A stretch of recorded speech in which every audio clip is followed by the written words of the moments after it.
The hospital was a sprawling structure with several wings, but the oldest section, dating back to the early 1900s, was by far the most unsettling. Though it had been renovated over the years, there was an unmistakable atmosphere that hung in the air, a cold, stale energy that never quite disappeared. The old wing was used mostly for storage or for long-term patients who had no families or visitors. Nurses who worked the day shift rarely had to go near this area, but for those who worked night shifts, the old wing was an unavoidable part of their duties. The staff would sometimes joke about the area being haunted, but deep down, most of them knew something wasn't quite right. Rumors about strange noises, sudden cold spots, and equipment malfunctions were common, and some of the older nurses would tell stories about patients who had died under mysterious circumstances in the old wing. A young woman, newly hired at the Pai hospital, had never paid much attention to these rumors. She was confident and dedicated to her job, excited to work in one of the best hospitals in the city. But when she was assigned to night shifts, she felt an unsettling shift in her perception of the place. Her first few nights were quiet with little to no activity on her floor, but it didn't take long for her to notice the hospital's oddities. The strange, hushed atmosphere during the night, the flickering lights, and the sounds of distant footsteps when no one was around. Each of these oddities piled up. The most unsettling part of her new routine was the walk to the old wing. The moment she crossed the threshold, she could feel a chill that didn't belong. The halls seemed longer than usual, and the walls felt like they were closing in. Her co-workers had warned her to avoid going into certain areas late at night, but on her second shift she found herself walking the dark corridors with nothing but the distant hum of the fluorescent lights above. Something about the place gnawed at her. It was as if the walls themselves were soaked in memories, both good and bad, and she could feel them all pressing against her. It was impossible to shake the sensation that she was being watched.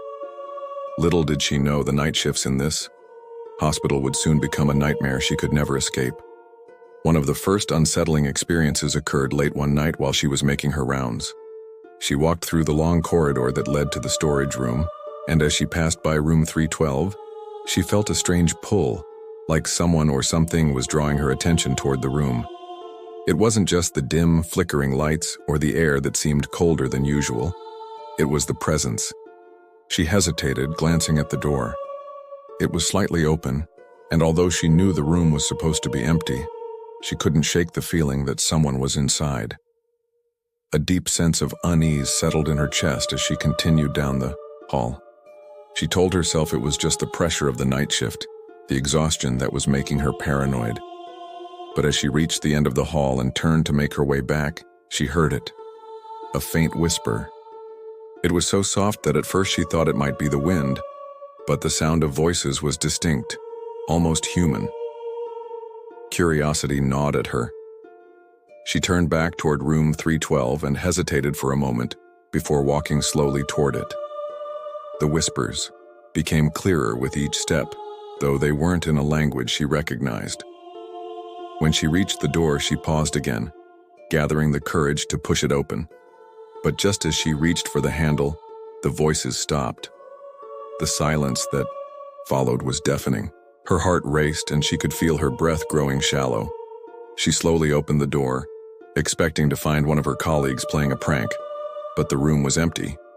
The bed was neatly made and the machines were turned off. It was as if no one had been there for days. She felt a pang of disappointment. She had hoped it was just a trick of the mind.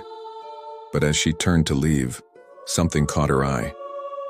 On the far wall, something was smeared across the surface, something that looked disturbingly like a handprint, though it was faded and blurry, as though it had been there for a long time. She didn't linger any longer. Her heartbeat hammered in her chest, and she quickly shut the door. Something about the place felt off, and as she hurried back to the nurse's station, she couldn't shake the feeling that she wasn't alone in the hospital. She felt as though something, or someone, was following her, waiting for her to uncover its secret. Room 312 became a fixture in her mind after that night. Every time she passed by, her stomach churned with discomfort. The door was never fully closed, always slightly ajar, as though inviting her to look inside. She began to avoid the room entirely, taking a longer route to avoid walking past it. But on nights when the hospital was quieter, when the world outside seemed to still, she couldn't help but glance toward the door. Sometimes, when the night was eerily quiet, she swore she could hear sounds emanating from the room. A soft cough, the creak of a bed, the sound of something shifting on the floor. She would freeze in place, straining her ears to listen, but the sound would always stop before she could pinpoint it. On one such night, she finally decided to confront the source of her anxiety. It was nearing the end of her shift, and the hospital was practically empty. The usual hustle and bustle had died down, and there were no patients needing attention. Feeling a surge of courage, she walked down the hall toward room 312. Her steps were slow, deliberate, as if she could somehow avoid whatever it was that made her feel so uneasy. The door was, as always, slightly open. She took a deep breath and pushed it gently. The room was cold. The air felt thick, and the dim light from the hallway barely illuminated the space inside. Everything appeared untouched. The bed, the machines, the chair beside the window, all seemed in perfect order, just like the first time she had seen it. But the longer she stood there, the more unsettling it became. Suddenly she felt it, a sharp drop in temperature that made her shiver uncontrollably. She rubbed her arms, trying to shake off the chill, but it only intensified. The hairs on her neck stood up. Just as she was about to leave, she caught sight of something out of the corner of her eye, a figure standing motionless in the far corner of the room. She blinked and turned, but when she looked again, the figure was gone. Her heart skipped a beat, and she felt her breath catch in her throat. Without another thought, she backed out of the room, shutting the door behind her. She couldn't explain it. There was no logical reason for her to feel so terrified, but she knew one thing: she would never set foot in room 312 again. The hospital was a maze of narrow hallways and cramped rooms, and sometimes it felt like the only way to get from one place to another was by elevator. The old elevator was slow, its creaky doors often a source of dread for those who relied on it, especially late at night when it seemed to move with a mind of its own. One evening, she was called to the emergency department for a routine checkup. She had been working for several hours already and was ready for the shift to end. She pressed the elevator button and the familiar hum echoed in the hallway. The doors creaked open, and she stepped inside, pressing the button for the floor she needed. As the elevator began its ascent, she heard the soft, unmistakable thud of a door slamming in the distance. She flinched, unsure if it was a trick of the mind. But then the elevator suddenly jerked, and she felt it descend instead. She blinked, confused. The elevator was moving downward now, not up. The indicator above the door flickered between floors, but it wasn't stopping at the usual floors. When the doors finally opened, she was greeted by pitch-black darkness. The basement. The basement was another part of the hospital that few ever ventured into. Most of the time, it was left locked up, used only for storage. She hesitated for a moment, considering whether she should step out to investigate. Something inside her screamed no, but she wasn't about to stay stuck in the elevator for too long. She pressed the button to return to her floor, but the elevator hesitated. The lights flickered again, and she felt the oppressive weight of the darkness pressing against her. The elevator finally moved, its slow ascent taking what felt like an eternity. When the doors opened back onto her floor, she quickly stepped out, heart racing. For the rest of the night, she couldn't shake the feeling that something had been waiting for her in the basement. She didn't know what it was, but she knew she would never take that elevator again. A few weeks into her night shifts, the woman started to notice odd behavior from some of the older staff members. The more she worked, the more the other nurses seemed to avoid certain areas of the hospital, especially the old wing. She brushed it off as superstition until one evening when an experienced senior nurse, Laura, pulled her aside during a rare quiet moment in the break room. Laura had worked at the hospital for decades and had seen more than most could ever imagine. She was the type of nurse who had witnessed countless patient recoveries, tragic deaths, and intense moments of medical crisis. Yet her calm demeanor never faltered. That night, however, there was an undeniable tremor in her voice as she spoke. "Stay away from room 312, Laura warned, her voice low. "I don't care what you hear, what anyone tells you. Trust me, it's not a room you want to mess with." The woman was taken aback. Laura wasn't one to make a big deal of anything, so this was different. She pressed her for more details, and after a long pause, Laura began to explain. It happened many years ago. A nurse, young and bright, was working the night shift just like you. She was assigned to room 312 one evening, alone with a patient who was slowly fading. A few days later, she was found dead. Her body sprawled across the floor of the room, but no one could figure out what had happened. There were no signs of foul play, no injuries. Her death was ruled as mysterious by the authorities. Some say the hospital's haunted by her spirit ever since. Laura paused, her eyes welling up slightly. The thing is, no one talks about it. Most staff are too scared. If you're ever in that room, don't stay long. If you feel a chill or see something move, don't hesitate, leave. It's the only way. The woman listened intently, heart pounding. While she didn't want to believe in ghost stories, the strange occurrences she'd experienced in the hospital now felt far less coincidental. She nodded quietly, agreeing to stay away from room 312, but her curiosity lingered. Despite her best efforts, she couldn't ignore the unsettling feeling that the hospital was hiding something much darker than anyone was willing to admit.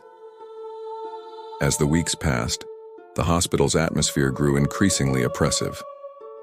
It wasn't just the cold spots or odd sounds anymore. It was the shadows.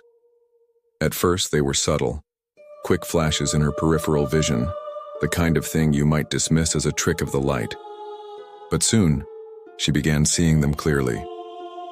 One night, while she was making her rounds down one of the quieter hallways, she saw a figure standing in the distance. It was tall, shrouded in black, its outline blurry and moving slowly. The figure didn't look like a person. It was more like a massive shadow, its features indistinct, as though it were an entity that existed beyond the bounds of reality. Her stomach churned with nausea. She blinked, but the figure remained. It didn't move towards her or away from her, just stood there as if waiting. She turned to leave, but when she glanced back, the shadow had disappeared. That was when she began to notice them more frequently, at the edge of her vision, always lingering just beyond the hallway's dim light. One night she was walking alone when she saw not one, but several shadowy figures lining the walls of the corridor. They were close enough now that she could make out the faint outlines of their forms. They seemed to pause when she stopped walking, as if they were acknowledging her presence. Fear gripped her chest, but her curiosity kept her from running. The figures didn't speak. They didn't move toward her, but the stillness in the air was unbearable. Terrified, she tried to reach the nurse's station, but the figures shifted in time with her movements, always a few steps ahead. When she finally reached the safety of the station, the shadows disappeared into the walls as though they had never been there at all. She never spoke of the shadow figures to anyone, but from that night on, she avoided the hallways, particularly the long stretches that led toward the old wing. Every time she walked past a shadow, she could feel their eyes on her. The most chilling part of her nightly shifts were the cold spots. It wasn't just a matter of the hospital being chilly in the late hours. This was different. Some areas, particularly around the old wing, would suddenly become unbearably cold, as if the temperature had dropped to freezing levels within seconds. The first time she noticed it, she was heading toward the supply closet, and she had to stop in her tracks. A wave of ice-cold air hit her from nowhere. The air around her felt as if it had been pulled from an Arctic storm. She wrapped her arms around herself and shivered, glancing nervously over her shoulder. There were no open windows, no air conditioning, units nearby. Nothing could explain the drop in temperature. After that night, she began to notice these cold spots more frequently. Sometimes they would appear without warning, right in the middle of a hallway or in an empty room. Each time she passed through one, her breath would become visible and her skin would break out in goosebumps. The hair on the back of her neck stood up as she felt an unexplainable sense of dread settle over her. One particularly cold night, as she was passing by room 312, she noticed that the chill in the air was particularly severe. It seemed to be emanating from the room itself, so strong that it made her teeth ache. She approached the door cautiously, and against every instinct urging her to turn back, she peered inside. There was nothing. The room looked exactly as it always had, desolate and untouched. But the cold that radiated from within felt like it was pulling at her very soul. It was the last night she would ever work at the hospital. The terror that had been building up in her since the first shift had finally reached its peak. The final straw came when, at around 3 a.m., the lights in the nurse's station flickered, then went out entirely. The room was plunged into darkness. Her flashlight flickered on just in time, but it barely cut through the thick gloom. In the faint light, she saw it, a figure standing at the far end of the station. The figure was tall, unnaturally so, and its silhouette was outlined against the dim emergency lights. It was only when it turned that she saw the most terrifying detail. Its eyes were black holes devoid of light. It wasn't human. "Help me," the figure whispered, its voice soft but piercing, like a distant echo reverberating in her skull. Frozen, she couldn't move. The figure stepped forward slowly, the air around it heavy with the feeling of something ancient, something that had been waiting. When it was just a few feet away, it stopped. The temperature dropped once again, and she could see her breath in the freezing air. It reached out a skeletal hand, and as it did, the lights flickered back to life, and the figure vanished without a trace. Her body was shaking uncontrollably. The hallway was empty once more, but she knew deep down that something had crossed into her reality that night. Something that wasn't meant to be seen. She never returned to the hospital after that shift. She couldn't explain what happened, but the memories of that night were burned into her mind forever. The whispers, the shadows, the cold, all of it would haunt her for the rest of her life.